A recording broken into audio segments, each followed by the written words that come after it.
will keep the faith right to the end. 'Cause you're my shepherd, I shall want my Lord, my God, Creator of all. Greater is He within me than He that is in the world. When I'm tired, I stand strong. I call on Jesus. I'm not alone. God so loved the world, He sent His Son.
We're good on announcements, all right? So, if y'all remember, when we was together last time, it was the first day of January 2017, and we talked about some new beginnings, all right? We talked about it's the new year, and we need to get started off right.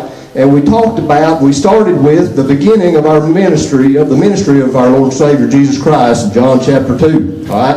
And we talked about the fact that Jesus went to Jerusalem to celebrate the Passover and the Feast of the Unleavened Bread, and he had done this for he'd been there 30 years. He had done that, made that trip every year up there to the Passover feast, so he knew what to expect. And he got up there, and when he arrived at the temple, what did he find? He found people in the house of God selling oxen, they were selling sheep, they were selling doves, they was changing money, and they were taking advantage of God's people. And Jesus made a scourge, a whip if you would. He made a scourge, a whip, and he cleaned house. Okay, so our Lord went into the temple and he cleaned house. And there were two groups of people in the temple that day. There was the group of people that wanted Jesus to get in their business. To get in their business and guide them and lead them and direct them on in the way they should go. Then there was another group of people that didn't want Jesus nowhere close to their business. And we talked about, with the new year coming, what are we going to be? Are we going to be a people who wants Jesus in our business? Or are we going to want Jesus to stay away? Are we going to want him to let us do what we want to do? All right? But Jesus had gone in there. We know that many people believed upon Jesus because of the miracles that he did. We know that there were some that were in discord with him, and so began the disconnect between Jesus and the Jewish leaders. The point of that message was to determine, are we going to let Jesus get in our business or not? Today, we're going to see an example of what it looks like to come to Jesus and let him get in your business. All right, John chapter 3. Read along with me here, starting in verse 1. The Bible said there was a man of the Pharisees named Nicodemus, a ruler of the Jews. And the same came to Jesus by night and said unto him, Rabbi, we know that thou art a teacher come from God. For no man can do those miracles that you do except God be with him. All right, so let's talk just a little bit. The word Pharisee, how often do we see it? And where is the first time we see it in the Word of God? Okay, we're talking about Nicodemus, the Pharisee, and he has come to Jesus. The first time we see the word Pharisee in the Bible, it's in Matthew chapter 3, verse 7. And we know that the Pharisees at that time came to John the Baptist, and he called them vipers. John the Baptist didn't like these Pharisees. They came, and he called them vipers, and he criticized them for being legalistic, for being hypocritical, and for following the letter of the law and ignoring its true intent. Well, preacher, what does that look like? You'll remember that we've studied before, Jesus performed 7 miracles on the Sabbath day. So there were 7 different Sabbath days where Jesus performed a miracle. All right, one might be that we can talk about, the pool of Bethesda, where Jesus went in. There was a man laying there, had laid there for 38 years of an infirmity, and Jesus said to him, rise up, take up your bed, and walk. And then Jesus just kind of disappeared in the crowd. And the Pharisees see this man that ain't walked a step in 38 years, and he is toting his bed. And they're like, dude, you can't be toting your bed. It's the Sabbath day. Lay yourself back down and be sick for one more day, because this is against the law.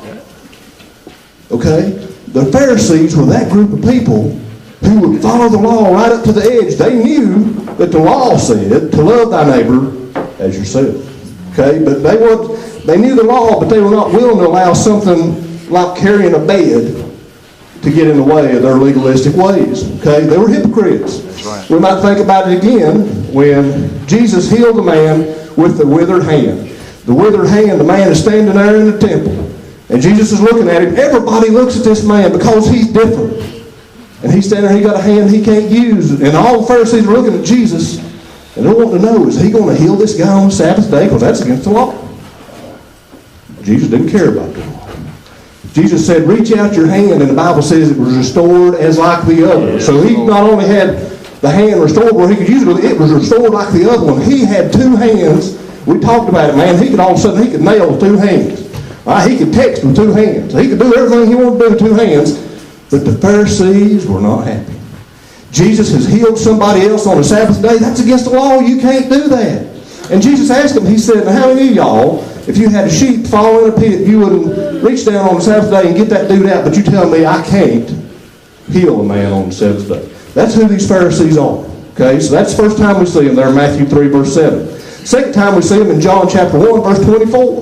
All right, the Pharisees are so excited about the ministry of John the Baptist, and we don't know exactly why, but they knew there was something different about John the Baptist. He's a dude running around in the woods, and he's wearing skin for clothing. He's eating locusts. And they're saying, man, this dude, there's something weird. And they came to him to inquire more about who he was and what he was doing. All right, there in John 1:24. The next time we see the Pharisees is right here in John chapter 3. You might remember that in the early ministry of Jesus of Galilee, the Pharisees followed Jesus. They followed him, but their ways were suspicious. They had doubt. Their thoughts were malicious. And their plans were to suppress Jesus Christ, because he challenged their authority, and they wanted to get rid of it. Okay? So we see now here in John chapter 3, the Pharisees for the third time. The Bible says that Nicodemus, a man of the Pharisees, a ruler of the Jews, he was drawn to Jesus, as others were. Many people had been drawn to Jesus at that time by the miracles which he had done. But Nicodemus went just a little bit further and a little bit deeper than most people had gone. Why is that? Because he went to where Jesus was. He went to seek him out, okay? What courage it must have taken for a man that's called the ruler of the Jews. They don't just hand out them titles. Nicodemus was an important man among the Pharisees. He was a ruler of the Jews. He had a high position, and it took a lot of courage for him to go to where Jesus was. But what is it that drew Nicodemus to Jesus? Why did he go to where Jesus was? What is it? Because Jesus was just a man, right? Wrong. Jesus left the impression that although he was man, he was so much more. He was the Son of God, and Nicodemus couldn't stay away. It was irresistible. So there was something about Jesus that Nicodemus couldn't resist, and he had to go to where Jesus was. All right? Now, this Cowboy church, how many of them's got cows? Or have had cows in the past? All right? Cows, they're a little bit different. But when I think about Pharisees, I think about cattle. Right, and here's why. My last lot of yearling cattle, I had one, the friendliest one was an old Jersey bull.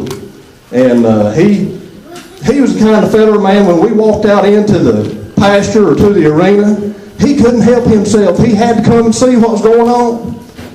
Well, what's so strange about that? Well, what's so strange about it is every time he came to where I was, or in most cases, it meant that he was going to get roped, or he was going to get thrown like a steer, or he was going to get dewormed, or he was going to get vaccinated.